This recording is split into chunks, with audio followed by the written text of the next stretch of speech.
बालक के सर पे गुरु हाथ रहे तेरा, गुरु ऐसे विनय दे दे, गुणगान करूं तेरा इस बालक।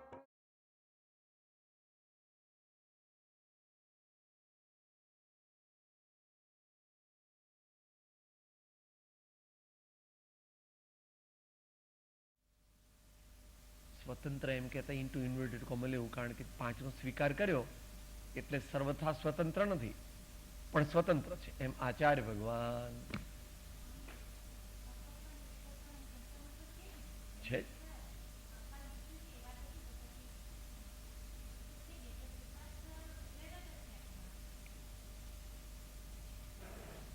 પણ એક ગહન વિષય છે.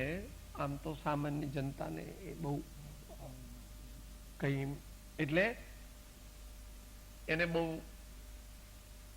અંતર, એની બુદ્ધિ પણ એટલી કદાચ છે કે કેમ એ ડાઉટફુલ છે. કદાચ બુદ્ધિ હોય તો પણ સમય, શક્તિ, જિજ્ઞાસા, સમુચ્ચય યોગ્યતા અને સદગુરુ આદિ નિમિત્ત કારણો એ બધું એવું જ છે કે જેટલું જાણે આત્મકલ્યાણ માટે તેટલું સારું છે. પણ બધા શાસ્ત્રો જાણે તો જ આત્મજ્ઞાન થાય એવું. ઘણી બધી વસ્તુઓ જાણ્યા વિના માત્ર પ્રયોજનભૂત તત્વને જાણી લે તો પણ એને આત્મજ્ઞાન થઈ શકે. પણ એનો અર્થ એમ નહીં કે શાસ્ત્ર અધ્યયન ન કરવું અથવા સૂક્ષ્મ તત્વ ન સમજવું, એવો અર્થ નથી.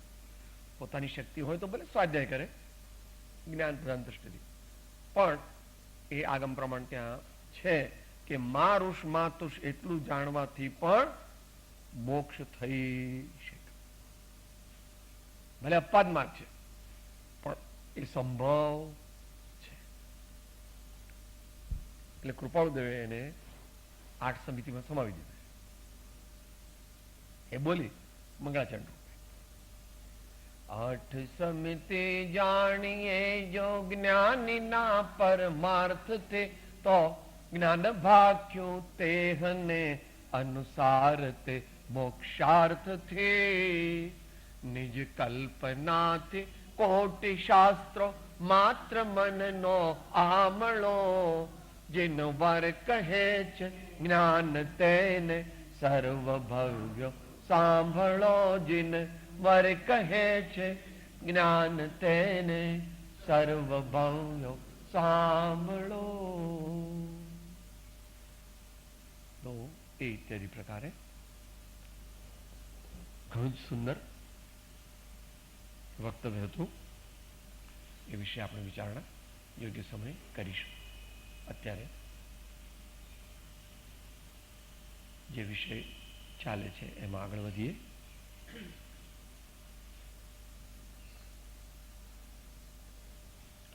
પરમ પુરુષ પ્રભુ સદગુરુ પરમ જ્ઞાન સુખધામ, જેણે આપ્યો ભાનને તેને સદા પ્રણામ. ઓમ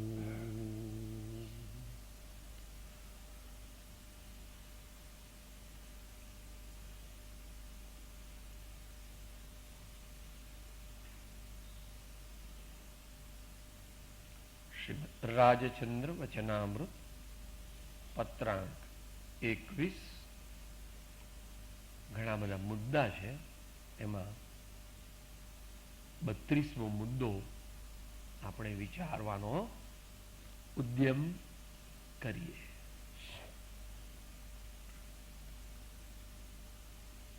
નિર્મળ અંતઃકરણથી આત્માનો વિચાર કરવો યોગ્ય છે. રિપીટ કરીએ. નિર્મળ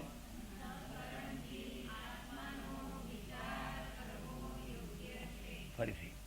નિર્મળ અંતઃકરણથી આત્માનો વિચાર કરવો યોગ્ય છે.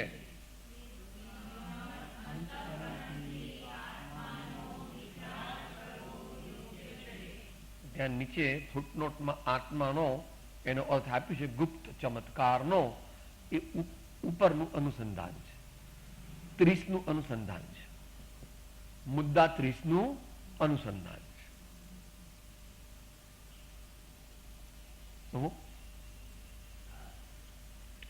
નિર્મળ અંતઃકરણથી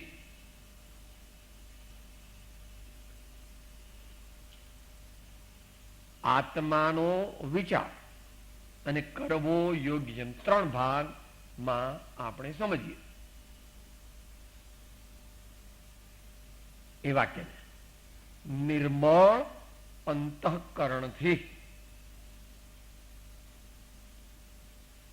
નિર્મળનો અર્થ ત્યાં સાપેક્ષ લેવો, જનરલ. નિર્મળનો અર્થ પવિત્ર. નિર્મળનો અર્થ આમ તો શુદ્ધ, પણ શુદ્ધ સર્વથા શુદ્ધ પાછો એ રીતે નહીં. શુદ્ધ એટલે એના માટે ઘણી વાર આચાર્ય શબ્દ વાપરે છે વિશુદ્ધ. મલિનતા જેમાં ઓછી છે તે, ડાઘા કાળા જેના પર પડ્યા નથી તે. અંતઃકરણ. અંતઃકરણ એટલે ભાવ કર્મ. અંતઃકરણ એટલે ભાવ કર્મ. અંતર જે કરે તે. અહીંયા અંતરનો અર્થ આત્મા. અંતરનો અર્થ આત્મા અને કરણ એટલે આત્માએ શું કર્યું કે ભાવ કર્યો. આત્માએ શું કર્યું? ભાવ કર્યો. બુદ્ધિપૂર્વક કર્યો, અબુદ્ધિપૂર્વક કર્યો, કમ્પલસરીલી કર્યો, પરાધીનતાથી કર્યો, એ પછી ગમે તે કે કર્યો. અહીંયા પછી એમાં આવ્યું થયો એમ પણ કહેવાય, પણ થયો કરતા કર્યો એમ કહેવું વધારે યોગ્ય છે મોક્ષ માર્ગની સિદ્ધિની અપેક્ષાએ. કારણ કે મોક્ષ થવાનો નથી, પણ મોક્ષ કરવાનો છે. મોક્ષ થવાનો છે એ વાત પણ સાચી છે, પણ આપણા માટે શું? મોક્ષ કરવાનો છે. પણ એ પાછું ગુરુગમથી જાણવું. એ પાછું ગુરુગમથી જાણવું, કારણ કે કરવામાં કર્તૃત્વ આવે તો કાર્યની સિદ્ધિ થતી નથી. ટ્રીકી છે, ઘણું જ ગહન, સૂક્ષ્મ, રહસ્યમય, અલગ, અગોચર છે. કારણ કે જીવ અનાદિકાળથી એવી રીતે વિચાર કરવા અને વર્તવા ટેવાયેલો છે. માટે જે સાંભળે એને પોતાની બુદ્ધિથી ગ્રહણ કરે છે, એટલે એ સત્યનો સાક્ષાત્કાર કરી શકતો નથી. પણ જે 4 કારણોમાંથી સુયુક્તિનું કારણ કહ્યું ભગવાને, એને હરિભદ્રસુરી મહારાજે પણ એવું કહ્યું છે કે મતાર્થી ને આત્માર્થીમાં ફેર શું? કે ફેર તો બધા શાસ્ત્રથી બધા જાણે છે, પણ મતાર્થી ગાડી આમ ચાલે છે આ બાજુ, તો અહીંયા આગળ પોતાની બુદ્ધિને રાખે, અહીંયા આગમને રાખે. મતાર્થી બુદ્ધિને આગળ રાખે છે અને આગમ ગુરુની વાણી, ભગવાનની વાણી એને પાછળ રાખે છે. એટલે પોતાની બુદ્ધિ પ્રમાણે આગમને વાળે એ મતાર્થી છે, એનો મોક્ષ થતો. એટલે સ્વચ્છંદ મત અને આગ્રહમાં એ અટકેલો છે. અને જે આત્માર્થી છે તે શું કરે છે?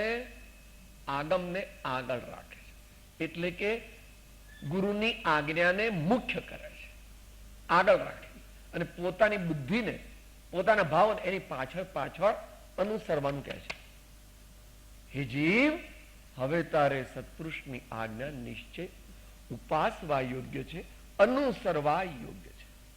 પોતાને કહે. હે જીવ, કોણ? આત્માર્થી જ્ઞાની ધર્માત્મા કહે છે. હે જીવ, પોતાને કહે છે. હવે તારે, હવે એટલે અત્યાર સુધી નહોતું કર્યું પહેલા. હે જીવ, હવે તારે નિશ્ચયથી, એટલે જેવી રીતે જ્ઞાની કહે છે તેવી રીતે સમજીને બરાબર એ જીવ હવે તારે નિશ્ચયથી જ્ઞાની ની આજ્ઞા ઉપાસવા યોગ્ય છે. ઉપાસવું હોય તો અનુસરવું પડે. ઉપ આસન છે એ અનુસર્યા વિના ઉપાસન ન થાય.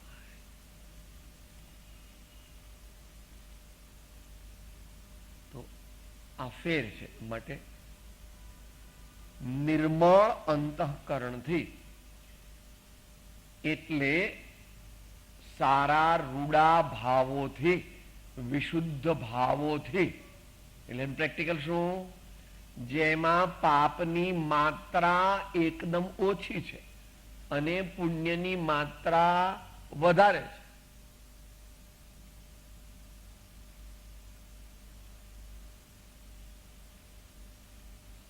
એવો ભાવ, એવું અંતઃકરણ, એવી જાગૃતિ,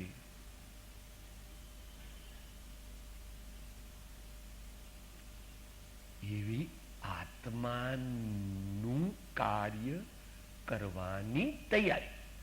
અંતઃકરણ. કરણ કઈ વિભક્તિ છે?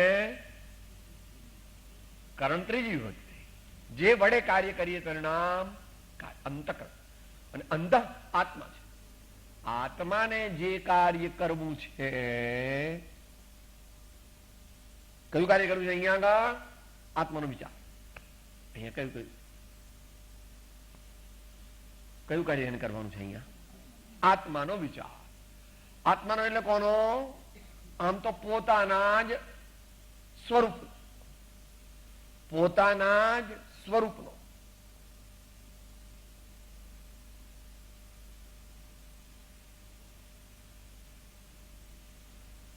તો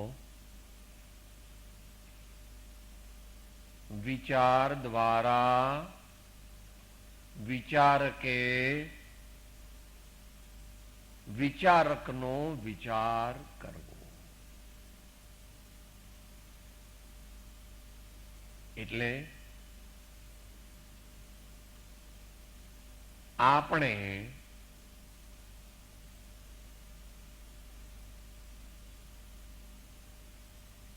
રૂડા ભાવ થકી વિચાર જે છે ત્યાં વિચારનો ત્યાં શું છે? સુવિચાર. આત્માનો વિચાર કરવો હોય તો કુવિચારથી આત્માનો વિચાર ન થાય. એટલે હું કુવિચાર કરું તો કે એ તો સંભવ એ નહીં બને. કુવિચારથી આત્માનો વિચાર થઈ શકે નહીં. તાત્વિક કરે તો તેનું ફળ ચતુર્ગતિ સંસાર, મોટા ભાગે તો અધોગતિ રૂપ પાપમય બંધ. નિર્મળ અંતઃકરણથી આત્માનો વિચાર કરવા યોગ્ય છે. અહીંયા આત્માનો એમાં નીચે મૂક્યો છે ગુપ્ત ચમત્કાર. ગુપ્ત ચમત્કાર જે છે એમાં મુખ્યપણે કહેવા માંગે છે શુદ્ધ આત્મદ્રવ્ય. દુનિયાના લોકોને શું ખ્યાલમાં નથી આવતો? દુનિયાના લોકોને એટલે એમાં બધા મોટા મોટા પંડિતો પણ આવી ગયા અને જે આત્માથી અનભિજ્ઞ તેવા બીજા બધા આવી ગયા. શું નથી આવતું ખ્યાલમાં? એના માટે અવળવાણીમાં સંતોએ સાદી ભાષામાં એ બધું સમજાયું છે. અખાની અવળવાણી ઘણી બધી લાંબી લાંબી મોટી છે.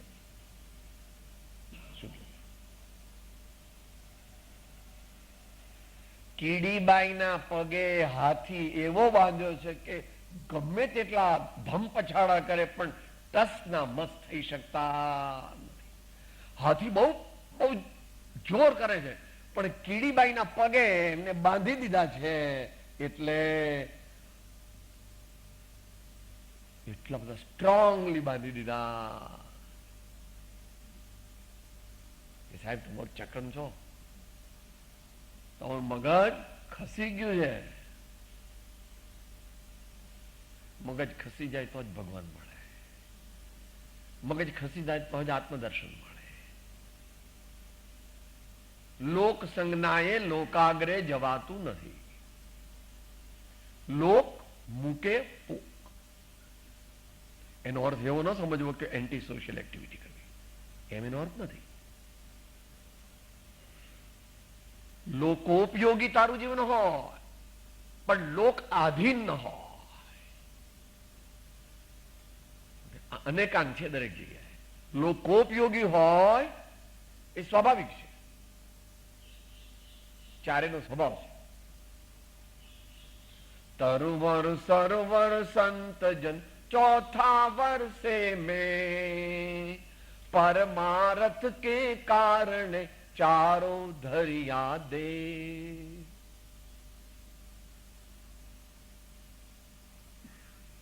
વૈષ્ણવજંતોનું પહેલું લક્ષણ, પર દુખે ઉપકાર કરે તો એ મન અભિમાન ન માણ. ગુરુનું સ્વરૂપ છે, નિજ પર કે હિત સાધન में જો નિષદિન તત્પર રહે. એવી મોક્ષ માર્ગની વ્યવસ્થા છે કે છઠ્ઠા ગુણ સ્થાને ઉપકાર હોય છે, સાતમા ગુણ પરોપકાર હોય છે, સાતમા ગુણ સ્થાને પરોપકાર હોતો નથી.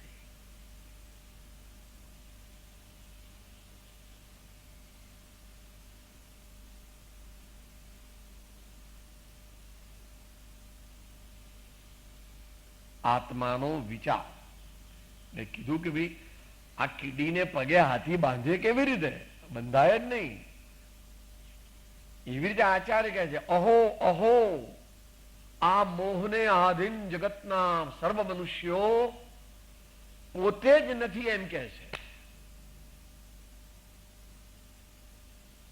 સાહેબ આ દીકરા, બંગલા, મોટર, સોનું, ચાંદી, હીરા, માણેક, મોતી, ઓહો આ બધું જુઓ મારું, હું કેવો છું, જો મારી મૂછો, મારી તબિયત ઘોડા જેવી.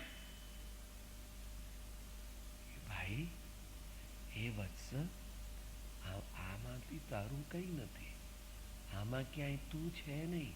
એમાં જે મમતા તારી છે એ તારો વિકાર છે. કોઈ પણ પદાર્થ જે આ બધા તે ગણાવ્યા એમાંનો એક પણ પદાર્થ તારો નથી, કારણ કે એમાંનો એક પણ પદાર્થ તારી સાથે આવશે, આની પણ રક્ષા કરી નાખશે. તો સાહેબ છે શું આ? તો કે તારું અજ્ઞાન અને અહમ મમત્વ. તારું અજ્ઞાન અને તારું અહમ મમત્વ. આ દુનિયાના પદાર્થો નહીં, એ પ્રમાણે શુભ પદાર્થો પણ જાણી લે. આ મારું મંદિર છે, આ મારી સંસ્થા છે, આ મારા શિષ્યો છે. એ પણ જો એવું માનતા હોય, બોલે તો નહીં. એમ તો સીતા માતાને કોઈ પૂછ્યું, આ દીકરા તમારા છે?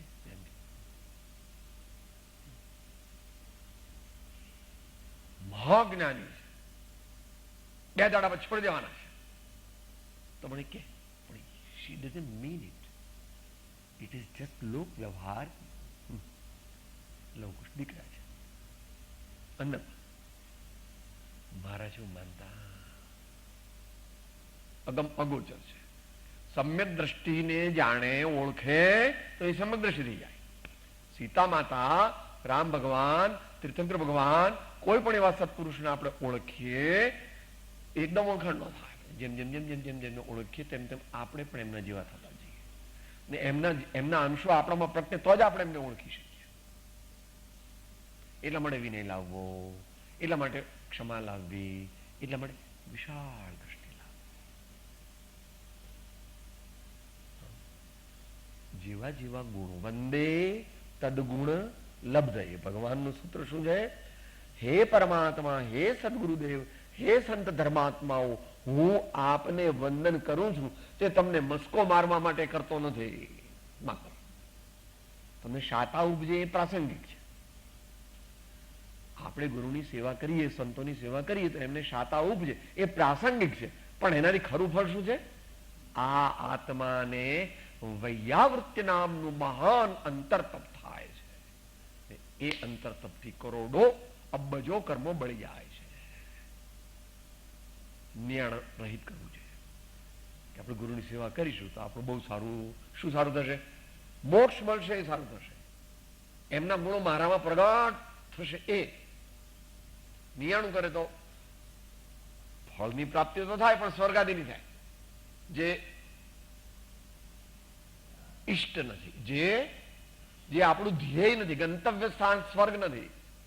જવું પડશે એ વાત જુદી, પણ એ ગંતવ્ય સ્થાન નથી. ગંતવ્ય સ્થાન તો મોક્ષ. એટલે 4 શબ્દો થયા. નિર્મળ અંતઃકરણથી આત્માનો વિચાર કરવો યોગ્ય છે.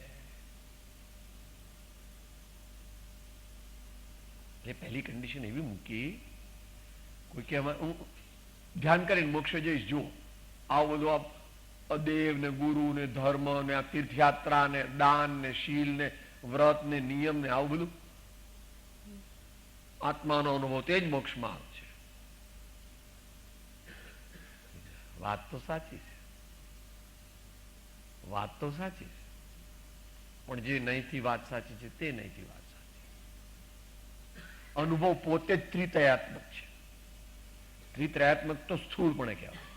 આત્માના અનુભવમાં શું હોય? આખા આત્માનો અનુભવ થાય.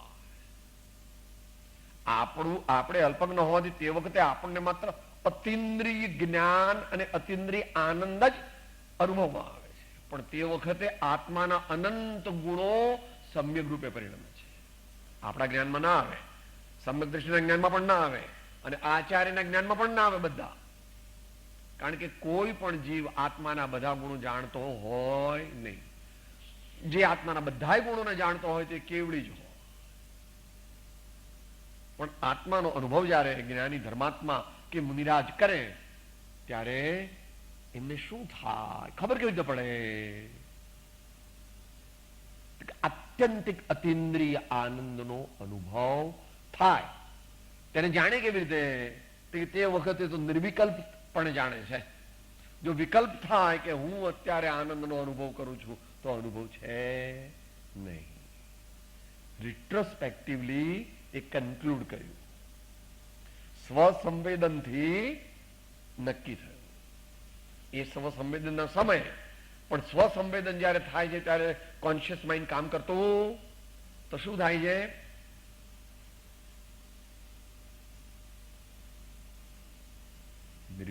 નિર્વિકલ્પ જ્ઞાન, નિર્વિકલ્પ અતિન્દ્રિય આનંદનો અનુભવ કરે છે. અને તે જ સમયે આત્માના અનંત ગુણો તે સમ્યક રૂપે અંશે પરિણમી જાય છે. એટલે સમ્યક્તની એવી એક વ્યાખ્યા કરી, સર્વગુણાંશ તે સમ્યક. શું વ્યાખ્યા કરી? સર્વગુણાંશ તે સમ્યક.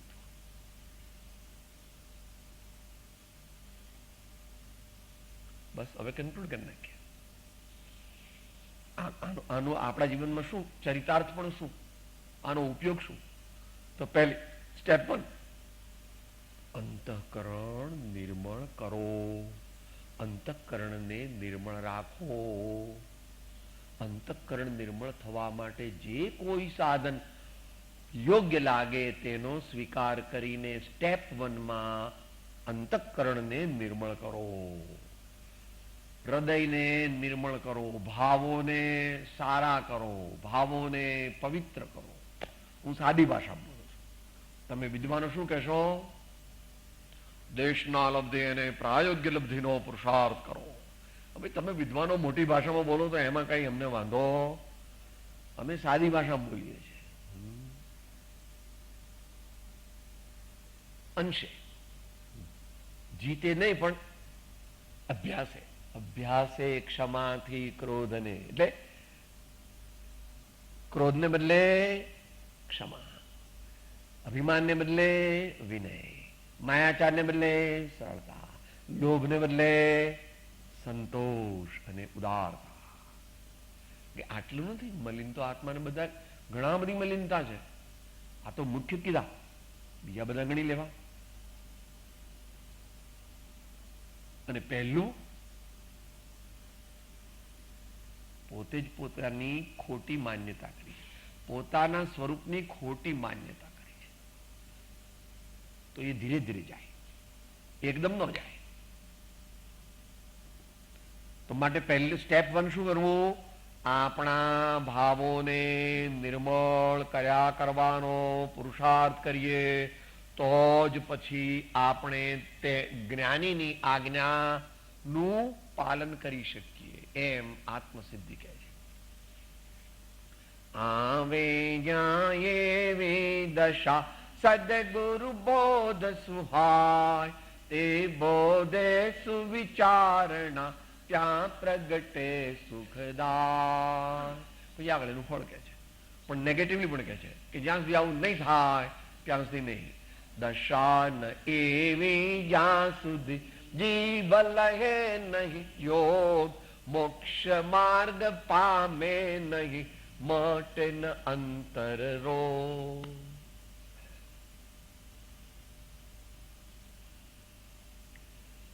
નિર્મળ અંતઃકરણ, આત્માનો વિચાર કરવો. કઈ વસ્તુનો વિચાર થઈ શકે?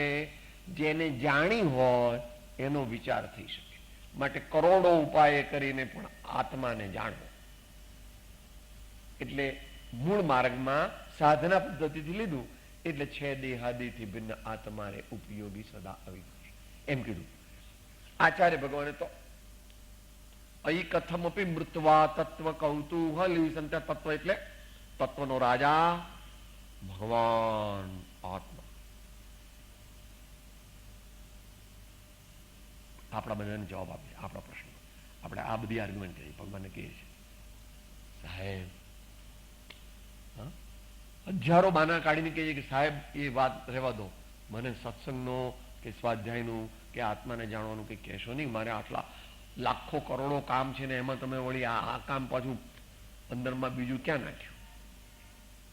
અમે તો હે ભાઈ, હે વત્સ, જેથી તને શાંતિ મળે, તને આનંદની પ્રાપ્તિ થાય, તારો મનુષ્ય બહુ સફળ થાય, એ અમે કહીએ છીએ. માનવું ન માનવું એમાં કઈ અમારો અધિકાર નથી. માટે આત્માને જાણવો અને આત્માને નો વિચાર કરવો. વિચાર કરવો હોય તો પહેલા જાણવો જોઈએ, પછી જ એનો વિચાર થઈ શકે. વિશેષપણે તે દિશામાં ચરવું. વિશેષપણે તે દિશામાં તે પદાર્થ સંબંધીના જ્ઞાનમાં ગુણ દોષના વિચારમાં પોતાના ચિત્તને જોડવું. અંતકરણ છે ને, યોગ્ય છે.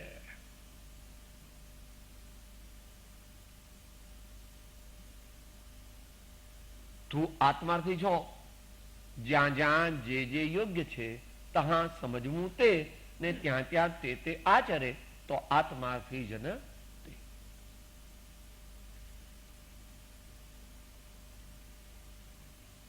યોગ્ય શબ્દ ગહન ગંભીર છે. અત્યારે એ ડિટેલમાં જતા ભગવાનની આજ્ઞા છે.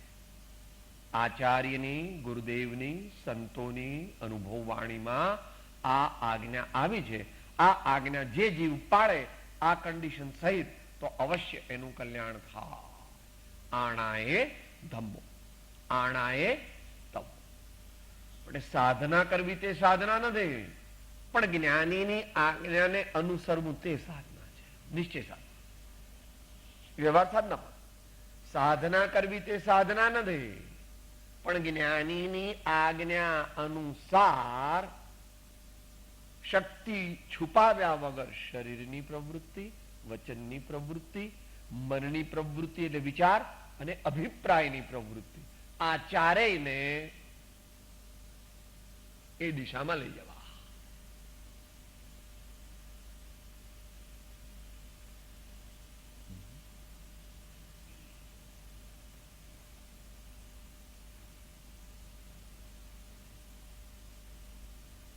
અનુસરવું,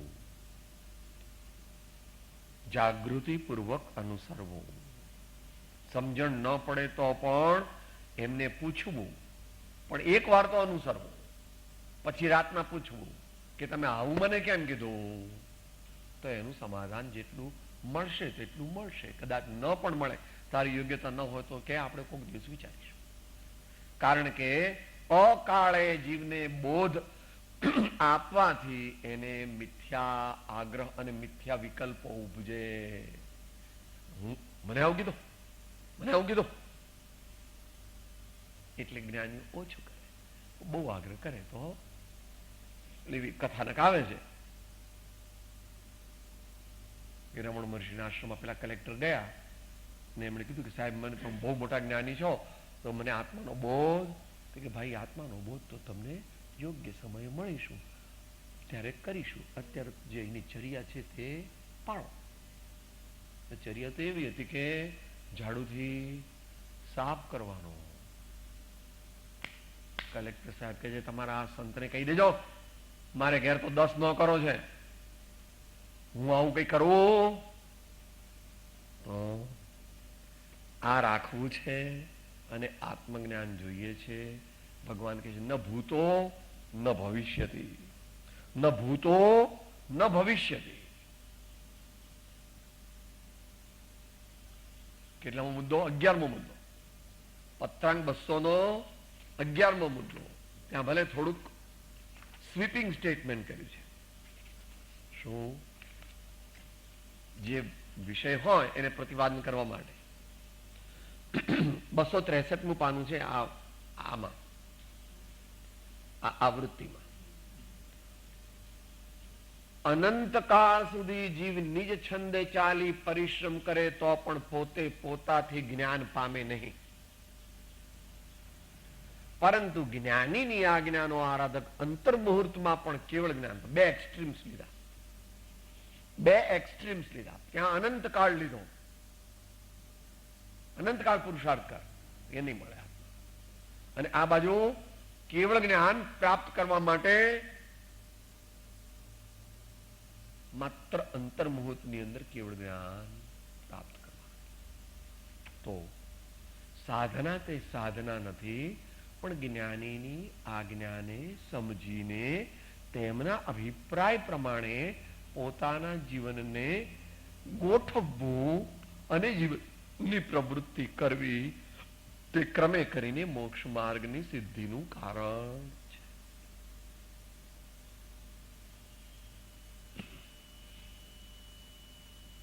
प्रश्न हो तो पूछिए, नहीं तो टाइम होने को आया है.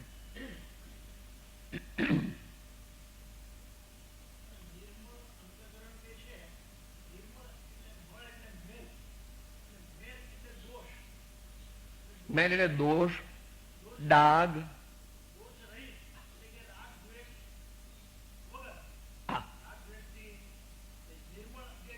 એટલે નિર્મળ નિર્મળ નિર્મળ નો અર્થ આપણે એટલા માટે કર્યો શુદ્ધ, સર્વથા શુદ્ધ ન ગણવો, વિશુદ્ધ ગણવો.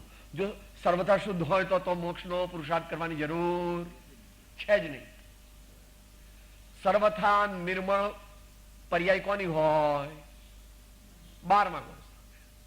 એ જો મળી ગયું હોય તો મોક્ષનો પુરુષાર્થ હોય. આત્માનો વિચાર કરે, ભગવાન આત્માનો વિચાર ન કરે. અને મહારાજ મુનિરાજ હોય છદ્મસ્ત વીતરાગ, એ પણ વિચાર કરતા નથી, કારણ કે વિતરાગ થઈ ગયા છે. વિચાર કરવો એ રાગ છે. આત્માનો વિચાર કરવો એ ભલે શુદ્ધ સન્મુખતાનો રાગ છે, પણ એ પણ એવો વિકલ્પ એમને હોતો 7મે થી જ નથી. પછી ત્યાં 13, 12માની ક્યાં વાત છે? 7મે વિચાર કરે આત્માનો, આત્માનો વિચાર ન કરે. પણ કેવળ જ્ઞાની જાણે છે કે વિચાર કરે છે. કેવળ જ્ઞાનની અપેક્ષા એ વિચાર છે, પણ આપણી અપેક્ષા એ વિચાર નિર્વિકલ્પ, નિર્વિચારક સ્થિતિ છે. નિર્મળ અંતકરણથી એટલે કષાયની ઉપશાંતતા, ઉત્તમ પાત્ર, પાત્ર વિના વસ્તુ ન રહે, પાત્રે આત્મિક જ્ઞાન, પાત્ર થવા સેવો સદા બ્રહ્મચર્યમતિમાન. પછી આ બ્રહ્મચર્યનો વિષય છે. એટલે બ્રહ્મચર્ય એકલું એવું નથી, એકલા બ્રહ્મચર્યથી કે આત્મા નિર્મળ થતો નથી. બધાય દુર્ગુણો કેટલાય છે, એ બધાય એમાં બ્રહ્મચર્ય એ અઘરું વ્રત છે. પહેલું વ્રત કયું? અહિંસા. અને અઘરું વ્રત કયું? બ્રહ્મચર્ય. વ્રતમાં 2 રાજા છે. પહેલું વ્રત કયું? અહિંસા. અને અઘરું વ્રત કયું? બ્રહ્મચર્ય.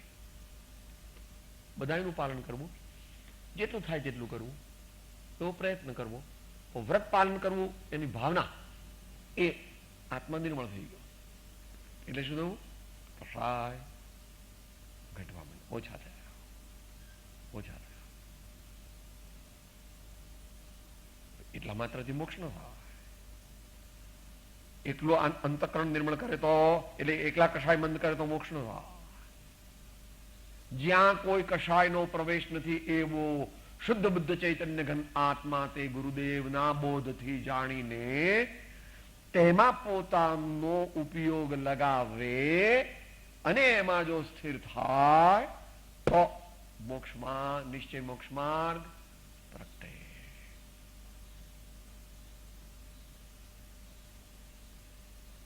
કષાયની મંદતા અને આત્મ શુદ્ધાત્માનો પરિચય.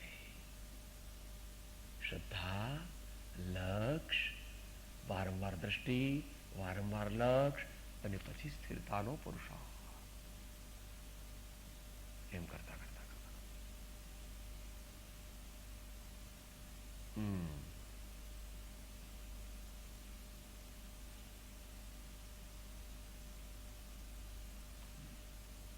અહીંયા જે આત્માનો વિચાર કર્યો છે એ નીચે લખ્યું છે ગુપ્ત ચમત્કાર.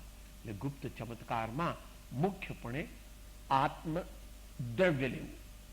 મુખ્યપણે આત્મ દરેકને વિકારનો અનુભવ છે પણ નિર્વિકારનો અનુભવ કોઈને નથી. એટલું નહીં, માનતા જ નથી જગતમાં કોઈને કે ભાઈ આત્મા, તમે આત્મા છો કે ભાઈ હશે એમાં મારે શું. એટલે પછી આશ્ચર્ય કરે છે ઘટપટ આદિ જાણતું તેથી તેને માન, પણ જાણનાર તે માન નહીં કહીએ કેવું. ને આત્માની શંકા કરે આત્મા પોતે આ, પણ શંકા નો કરનાર તે અચરજ એ જેમાં શંકા ઉપજી એ તું છો. શંકા એ તારો સ્વભાવ નથી, શંકા એ તો તારો દોષ છે.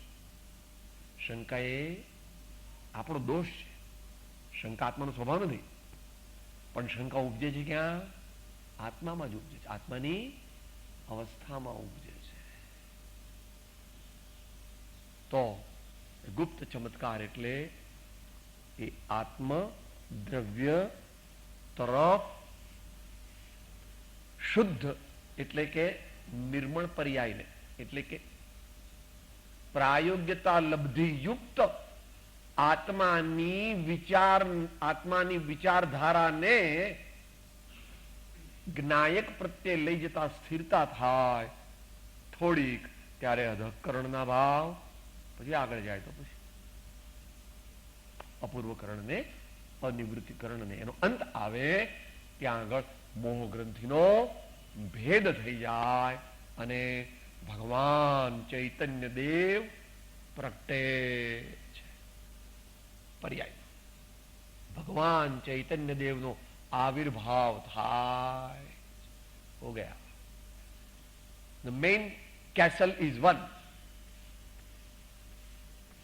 ગઢાલા પણ સિંહ ગેલા આવે છે ને બધું તાનાજીનું. મુખ્ય ગઢ જીતાઈ ગયો. હજુ આગળ બીજા ગઢ જીતવાના બાકી છે, પણ જીતાશે. કારણ કે પછી એને જ્ઞાન અને વૈરાગ્યની શક્તિ પ્રગટ થઈ ગઈ. જ્ઞાન વૈરાગ્યની શક્તિ પ્રગટ હોય તો એ જીવ પછી અનંત સંસાર બાજુ જાય. તો આ પ્રમાણે આપણને મહાપુરુષો નિશ્ચય નહીંથી અહીંયા અને વ્યવહાર નહીંથી બંને કીધું. શુદ્ધ અંતઃકરણ તે વ્યવહાર છે. કષાયને ઉપશાંત કરવા, વિષય અને કષાયની પ્રવૃત્તિને ઘટાડવી. આ બાજુ